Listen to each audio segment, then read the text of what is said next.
What is going on, Notre Dame football fans? I'm Tyler Horka. That's Jack Sobel. This is spring practice, but again, I've been telling you guys in every single one of these videos, it feels like winter practice. What is it, 35 degrees out here today? Like and windy, sleeting, raining, just a wintry mix out here. But the Notre Dame football team did practice for the 7th time this spring, of course, leading up to April 20th blue-gold game at Notre Dame Stadium, a few paces behind us here. I'm just going to get right to it, not going to bury the lead. Riley Leonard was at practice today in a jersey, also in an ankle brace, but he was throwing the football. That's the biggest piece of news. Again, we only saw about 25 minutes worth of practice today, so five-minute periods. In those periods, quarterbacks, for most of them, are just kind of tossing the ball amongst themselves. At some points, they do get together, hand off to running backs, throw some screens, some shovel passes, things like that.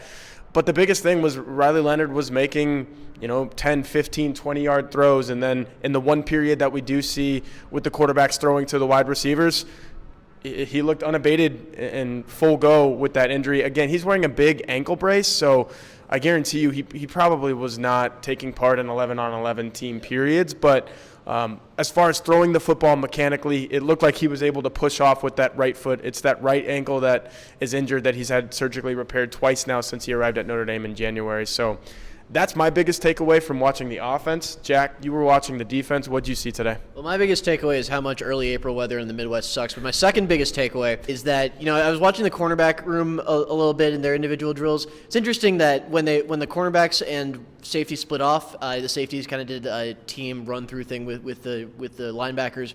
It was Mike Mickens who went with the safeties and Marty Biagi with the cornerbacks. I think given that Mike Mickens coached cornerbacks for years here at Notre Dame, now he's coaching the whole secondary, people kind of assumed that Marty Biagi would be the de facto safeties coach. Not so. They're really splitting it up. They're having Mickens overseeing everything. Biagi's kind of there to assist. I like the work Marty Biagi is doing with the corners, which is a very thin room right now. I don't think people realize how thin that room is with two freshmen who are not early enrollees coming in this summer. Benjamin Morrison out with a shoulder injury. Shoulder surgery, I should say. Clarence Lewis in the transfer portal. But the guys over there look good. Jaden Mickey, Christian Gray looking good in individual drills, as always. Chance Tucker, who right now I think is outside cornerback number 3, given the roster construction. He got a nice job, Chance, in a sled tackling drill that they did. So I think that's something to watch for as we go through spring. Chance Tucker is going to get an opportunity rotating through, probably with the ones a little bit, and he might be needed this year for cornerback depth. With Clarence Lewis out, assuming they don't get another reserve corner in the transfer portal. Yeah, with Chance Tucker, for me, it's classic depth chart boost, where just enough things happen and you've been here long enough to all of a sudden you're kind of one of those guys. The guys without Benjamin Morrison, let's take him out of the equation with that shoulder injury. It's Jaden Mickey, it's Christian Gray, but then like you said, Jack, I do believe that Chance Tucker is third in line when you remove Morrison from that equation. A couple more things from me.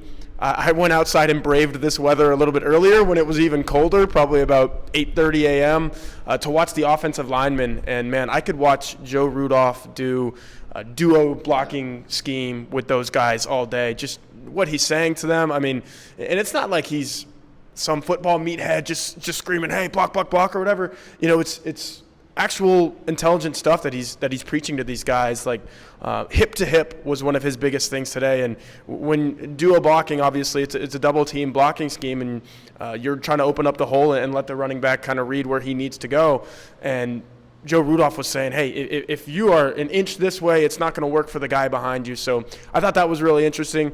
Depth chart stuff is always very interesting with the offensive line, and I didn't get much from that, but what I do know is Ashton Craig is this team's starting center because Joe Rudolph was over his shoulder for those duo drills all the time, and he was really working the left side, so Pat Coogan was working at left guard, which should come to as no surprise. He was the only offensive lineman who started all 13 games last year. Jack, I want to kick it to you with this. I think one of the most interesting drills that we saw today was a point of contact drill, I would call it, where one guy from thud tempo tackling drill. Yeah, where an offensive guy had the ball and whistle blows, you try to get upfield, and it's the job of the defensive player to kind of wrap up, stop him in his tracks, push him backwards. Who did you see that was kind of standing out in terms of pushing that offensive player backwards? I not only saw Jalen Sneed, I heard Jalen Sneed. The sound, I think he was the first rep of the day. The sound that his shoulder pads made against, I think, Jadarian Price on that first rep, I mean, we could hear it from the opposite sideline. And, he drove him back. And that was a great start to what was a pretty energized practice. They had 6 days off. This is practice number 7, last practice number 6, last Wednesday, so a week ago today. A lot of energy from the players, the coaching staff, and that hit by Jalen Sneed really set the tone there. Yeah, I think the energy is a good point to harp on. We're about halfway through this thing. Blue Gold game will be the 15th practice. All of these teams across the country get 15 of these in this spring slate. And I could tell that these guys had about a week off because just Marcus Freeman's, when he huddles up the guys before the practice, he was very deliberate. All this, yeah. A lot of that. Couldn't hear exactly what he was saying, but whatever he was saying was pretty loud and getting through to guys that way. And I heard Mike Denbrock get pretty demonstrative. I mentioned Joe Rudolph. Obviously, he was getting after his offensive linemen.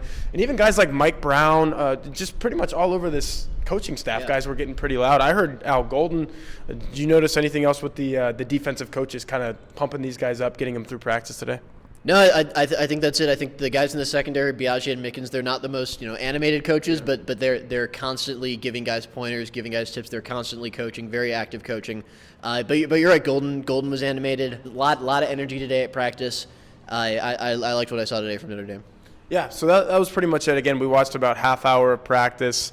Riley Leonard throwing was the big takeaway. We'll see if they try to let him play in that blue gold game. I think he's got a little ways to go. I mean, that ankle brace was pretty hefty, and he was fiddling with it a little bit in this practice. But, again, he was planting, he was throwing, so that was interesting. And as was everything else that we just brought to you, we'll bring it to you at blueandgold.com as well in written form. So definitely go and check out our observations there. Talked to Mike Brown, the wide receivers coach, and Mike Mickens, the cornerbacks coach, afterwards, and a few of the guys from those select position groups. So we will have stories from that as well. But, again, Jack Sobel, Tyler Horka, Blue and Gold Illustrated.